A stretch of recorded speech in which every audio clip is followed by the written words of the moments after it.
BJP নেতারা লাড্ডু বিতরণ করছে ওখানে কি করুক, তার মানে বিজেপির নেতারাই এর পিছনে রয়েছে, প্রত্যক্ষ বা পরোক্ষ মদত বিজেপির নেতাদের রয়েছে। বিজেপির নেতারা ঘোষণা করে দিচ্ছে এবং তাদেরকে উইটনেস হিসেবে নিয়ে যাওয়া হচ্ছে ভিতরে। আজকে সেই পার্টি অফিসের ভিতরে যদি কিছু প্ল্যান্ট করে দেওয়া হয় তার দায় কার?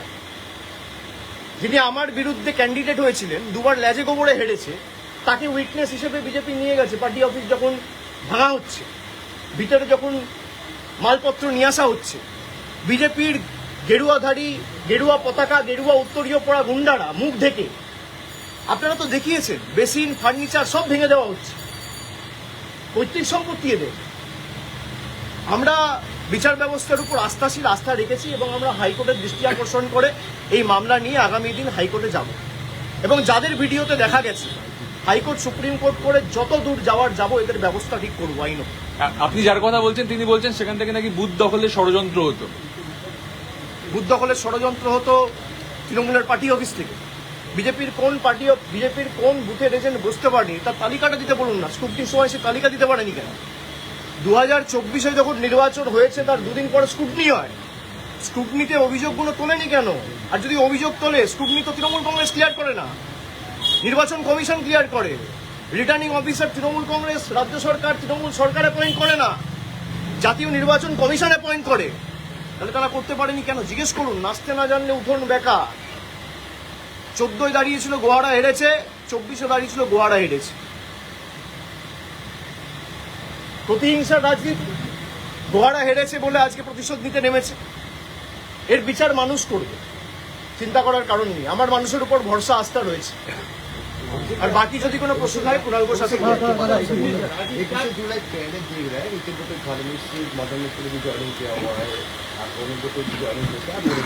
नहीं, वो सबका अपना अपना मत है, हक है, जिसको जहां जाना है जाए, उसमें दिक्कत क्या है।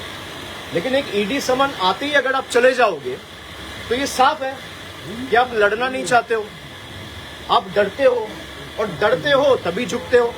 भाई अगर आपके पास कुछ है नहीं, अगर मान लो सब कुछ आपका पक्ष में है, तो आप जाओ। ईडी में मेरे को भी बुलाए, मैं तो भागा नहीं हूं। मेरे को 10 बार बुलाया, मेरे को सीआईडी बुलाया, मेरे को एसटीएफ बुला रहा है, मेरे को सीआईडी बुला रहा है, मेरे को स्टेट पुलिस। मेरे खिलाफ कितना एफआईआर हो चुका है? 20, 25, 30 एफआईआर हो चुका है। मुझे खुद मालूम नहीं है। मैं हाईकोर्ट में लिस्ट मांगा हूं कि डीजीपी को बोल के मेरे खिलाफ कितना एफआईआर हुआ है उसका लिस्ट दीजिए। अगर आप लड़ना नहीं चाहते हो, बट अगर आप हार ही मान गए और आपको लगता है कि भाई उनके पास जाएंगे तो ना ईडी टच करेगा, ना सीबीआई टच करेगा, ना पुलिस टच करेगा। हमारे लिए ईडी का प्रोटेक्शन महत्वपूर्ण नहीं है, हमारे लिए जनता का प्रोटेक्शन महत्वपूर्ण है।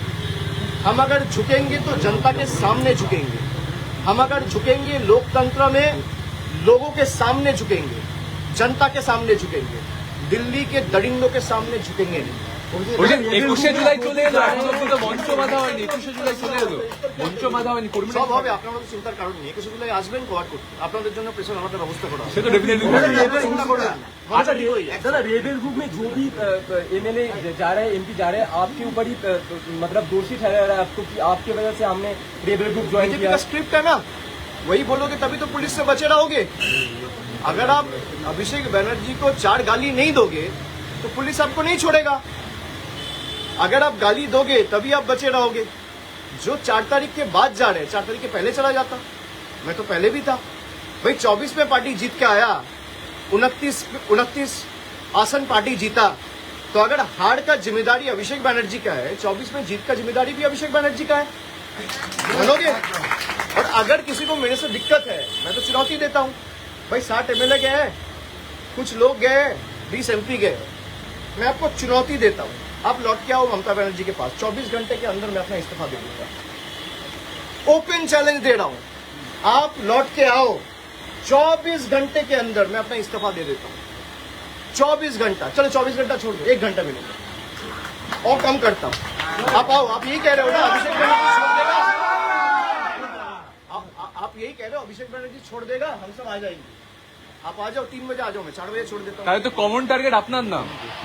আমি তো সেটাই বলছি যে যাদের সমস্যা রয়েছে তারা যদি বলে যে দলের এই পারফরমেন্সের জন্য বা পরাজয়ের জন্য যদি অভিষেক বন্দ্যোপাধ্যায় দায়ী হয়, তাহলে 24-এ যে তৃণমূল কংগ্রেস 29টা আসন পেয়েছে তার কৃতিত্বও আমার। যদি ডিসক্রেডিট আমার হয় হারে, তাহলে জেতার সময় ক্রেডিটও আমার। আর যাদের আমাকে নিয়ে সমস্যা তাদেরকে অনুরোধ করব যে মানুষ বোকা নয়। আজকে 18 তারিখ, আপনি 19 তারিখ আসুন, 20 তারিখ আসুন, 21 তারিখ আসুন, যবে আসার আসুন, আজকে চলে আসুন। আপনারা ফিরে আসুন, আমি 1 ঘন্টার মধ্যে ইস্তফা দিয়ে দিচ্ছি। কেউ আসবে না। ডিল হচ্ছে ওদিকে যাও, অভিষেক ব্যানার্জিকে গালাগালি দাও, তোমাকে বেঁচে থাক, তোমাকে বাঁচিয়ে রাখবো, ইডিও ধরবে না, সিবিআইও ধরবে না। যাদের বিরুদ্ধে ভুড়ি ভুড়ি অভিযোগ তারা এখন হয় পুলিশের কাছে ধৃত, না হলে বালিশ চাটা ঋতব্রত, এই দুটো ছাড়া আর উপায় নেই। যারা আনন্দে মেতেছেন তৃণমূল কংগ্রেসের পার্টি অফিস ভাঙা হচ্ছে বলে, আর যারা বলছেন অবৈধ, 15 তারিখ হিয়ারিং এর জন্য ডাকা হয়েছিল, সেখানেও আমাদের প্রতিনিধিরা গেছিল এবং কিসের বেসিসে কমপ্লেনটা ফাইল হয়েছে, কমপ্লেনের একটা কপি চাওয়া হয়েছিল, সেই কমপ্লেনের কপি জেলা প্রশাসন দিতে পারেনি। এই গত 15 তারিখের কথা বলছি, আজ থেকে 2 দিন আগে, আজকে 18 তারিখে। 2 দিনের মধ্যে একদম 1 তলা 2 তলা বুলডোজার দিয়ে প্রায় ভেঙে গুড়িয়ে দেওয়া হয়েছে। এবং সেখানে খালি জেলা প্রশাসনের লোক নয়, মানে পুলিশ বা বিডিও বা বিএলআরও, খালি সরকারি আধিকারিক নয়, বিজেপির নেতারা বিজেপির ঝান্ডা নিয়ে গেরুয়া ফেট্টি মাথায় বেঁধে, গেরুয়া উত্তরীয় পরে, মুখ ঢেকে সেই পার্টি অফিসে ঢুকে তাণ্ডব লীলা চালিয়েছে। এই সব ভিডিও আমাদের কাছে রয়েছে। আমরা এক্ষুনি চিফ জাস্টিসের মহামান্য প্রধান বিচারপতি যিনি ওএসডি রয়েছেন তাকে একটি ইমেল পাঠিয়েছি, সমস্ত ভিডিও অ্যাটাচ করে হাইকোর্টের দৃষ্টি আকর্ষণ করে যত দ্রুত সম্ভব আমরা চেষ্টা করবো এই মামলা মেনশনিং করে শুনানি করার, এবং সুপ্রিম কোর্ট অব্দি আমরা যাব। ভিডিওয় যাদের দেখা গেছে তারা কেউ কিন্তু বাঁচবেন না, আইনের হাত অনেক দূর। যদি ভাবেন যে বিজেপির নেতারা আমাদের বাঁচাবে, আর যারা তৃণমূলের পার্টি অফিস ভাঙছেন, আমি তাদের বলবো যে অনেক অত্যাচার তো করেছেন তৃণমূল কংগ্রেসের নেতাদের উপর, কর্মীদের উপর, পার্টি অফিস ভাঙা, গুড়িয়ে দেওয়া। যে ধারায়, যে আইনে আজকে পার্টি অফিসগুলো ভাঙা হয়েছে না, একই আইনে কিন্তু যখন আবার সরকার পাল্টাবে, বিজেপির একটা পার্টি অফিস বাংলায় থাকবে না। আমি হুঁশিয়ারি দিচ্ছি না, যে আইনে আপনি ভেঙেছেন একই আইন প্রযোজ্য করেই ভাঙা হবে। যারা তৃণমূল কংগ্রেসকে ভাবছে যে দুর্বল করব, দল ভেঙে তৃণমূল কংগ্রেসকে শেষ করে দেবো, আগুনে জ্বালিয়ে দেবো, সেই আগুনের স্ফুলিঙ্গগুলো থেকে তৃণমূল কংগ্রেস আবার জন্ম নেবে মমতা বন্দ্যোপাধ্যায়কে সামনে রেখে। যারা প্রশাসনকে ব্যবহার করে মিথ্যা মামলায় কর্মীদের ফাঁসানোর চেষ্টা করছে, আমরা প্রায় 2 মাস ধরে এখানে মমতা ব্যানার্জির বাসভবনে এবং তৃণমূল কংগ্রেসের সেন্ট্রাল অফিসে রয়েছি। প্রায় 1000 জন কর্মীর বেল অ্যান্টি বেল আমরা করিয়েছি, বিচার ব্যবস্থার দ্বারস্থ হয়েছে। যখন একটা কেস সাবজুডিস রয়েছে, একটা মামলা করা হয়েছে মে মাসের 7 তারিখ 8 তারিখ, আজকে জুলাই মাসের 18 তারিখ, আপনি সেই মামলা উপেক্ষা করে নিজের ক্ষমতা প্রদর্শন করতে গিয়ে, নিজের হাতে কত ক্ষমতা সেই দেখাতে গিয়ে বুলডোজার মডেল, ভোটের আগে ছিল অন্নপূর্ণা ভান্ডার আর ভোটের পরে বুলডোজার, এই হচ্ছে বিজেপির প্রকৃত স্বরূপ। তো যারা ভাবছেন বুলডোজার চালিয়ে তৃণমূল কংগ্রেসকে ধমকে চমকে দমিয়ে রাখবো, তৃণমূল কংগ্রেস আরো শক্তিশালী হবে। আর আপনি বাড়ি ভাঙুন, পার্টি অফিস তো মন্দির আমাদের কাছে। যদি কেউ ভাবে পার্টি অফিস ভাঙে, যদি কোনো অবৈধভাবে সরকারি জায়গা দখল করে পার্টি অফিস কেউ করে, সে পার্টি অফিস আপনারা যথাযথ সরকারি ব্যবস্থা নিতে পারেন, আমার কিছু বলার নেই। কিন্তু এই জায়গাটা তো সরকারি নয়, কিনে অফিস বানানো হয়েছে, তার প্ল্যান রয়েছে, বৈধ নথি রয়েছে, সব হাইকোর্টে আমরা জমা দেবো।